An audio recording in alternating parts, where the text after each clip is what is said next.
আমাকে দেখে বলুন, আমার গলার রুদ্রাক্ষ, আমার গলার উপবীত পৈতে, এগুলো দেখে বলুন আমি সনাতনী হিন্দু না আমি রোহিঙ্গা। বিস্কুট খাওয়াবো, ডগ ফুড খাওয়াবো।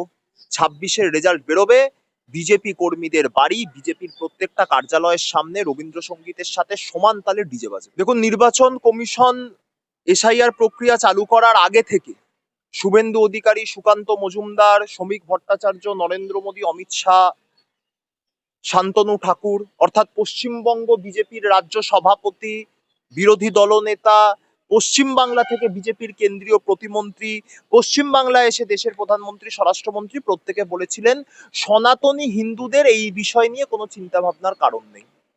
আমি অর্পণ বন্দ্যোপাধ্যায় একজন সনাতনী হিন্দু ব্রাহ্মণ। আমাকে জাতীয় নির্বাচন কমিশনের পক্ষ থেকে শুনানির নোটিশ পাঠানো হয়েছে।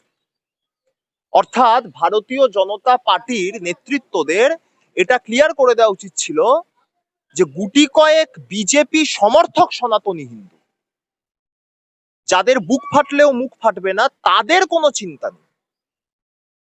আমিও তো সনাতনী হিন্দু ব্রাহ্মণ, আমাকে কেন পাঠানো হলো? কেন 2019 সালে দক্ষিণ কলকাতা থেকে বিজেপির প্রার্থী হয়েছিলেন নেতাজি সুভাষচন্দ্র বসুর প্রপৌত্র চন্দ্র বসু, তাকে শুনানির নোটিশ পাঠানো হয়েছে? এনারা প্রত্যেকে সনাতনী। আমি ভারতবর্ষের নাগরিক কিনা এখানে আমাকে বলা হচ্ছে যে পূর্ববর্তী এসআইআর এর সময় ভোটার তালিকার সাথে আমার মিল নেই। পূর্ববর্তী এসআইআর 2002 সাল, আমার তখন 5 বছর বয়স, আমার তো তখন নামই ছিল না। আমার পিতা শ্রদ্ধাস্পদ বিশ্বজিৎ বন্দ্যোপাধ্যায়ের নামে আমি এটা করেছি, আমার পিতা ঠাকুর। তো আমার পিতা বাবা আজকেও বেঁচে আছেন, সুস্থ আছেন, দীর্ঘায়ু হন, তার নামে আমি করেছি, তার সমস্ত ডকুমেন্টেশন সাবমিট করা হয়েছে। 2002 সালে আমার নাম ছিল না বলে আমাকে যদি হিয়ারিং এ ডাকা হয়, তাহলে ফর্ম ফিল আপ করানো হলো কেন? আর আমার নাম খসড়া ভোটার তালিকায় আছে, এমন নয় যে নেই। যদি আমার নাম খসড়া তালিকায় না থাকতো, আমাকে ডাকতো, আমার বক্তব্য থাকতো না এত। আমার নাম আছে খসড়া ভোটার তালিকায়।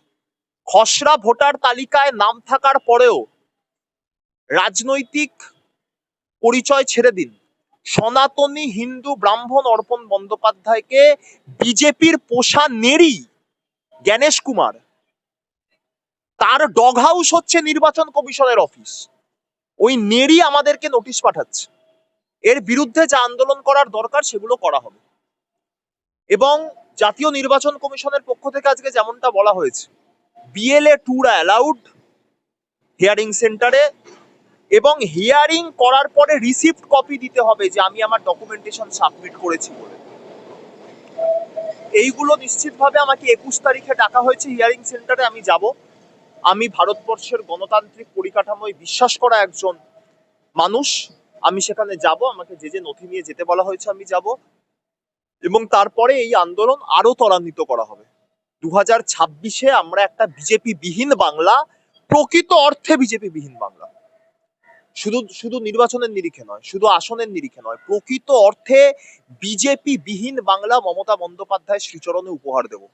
এবং মেদিনীপুরের সভা থেকে অভিষেক বন্দ্যোপাধ্যায় যেমন বলেছেন, 26-এর রেজাল্ট বেরোবে, বিজেপি কর্মীদের বাড়ি, বিজেপির প্রত্যেকটা কার্যালয়ের সামনে রবীন্দ্রসঙ্গীতের সাথে সমান তালে ডিজে বাজবে। বিজেপির তরফ থেকে বলা হয়েছিল রোহিঙ্গা খোঁজা হবে, তাদেরকে ফেরত পাঠানো হবে, আর এখন এসআইআর এর নোটিশ দেওয়া হচ্ছে সাধারণ মানুষকে। এর থেকে প্রমাণিত পশ্চিমবঙ্গে একজন অনুপ্রবেশকারী নেই, একজন অনুপ্রবেশকারী পশ্চিমবাংলায় নেই, এটা ক্রিস্টাল ক্লিয়ার। অনুপ্রবেশকারী ধরতে যারা নেমেছিল, শুভেন্দু অধিকারী, সুকান্ত মজুমদার, জগন্নাথ চট্টোপাধ্যায়, শান্তনু ঠাকুর, এদের উচিত মানুষের সামনে গলবস্ত্র হয়ে ক্ষমা প্রার্থনা করা।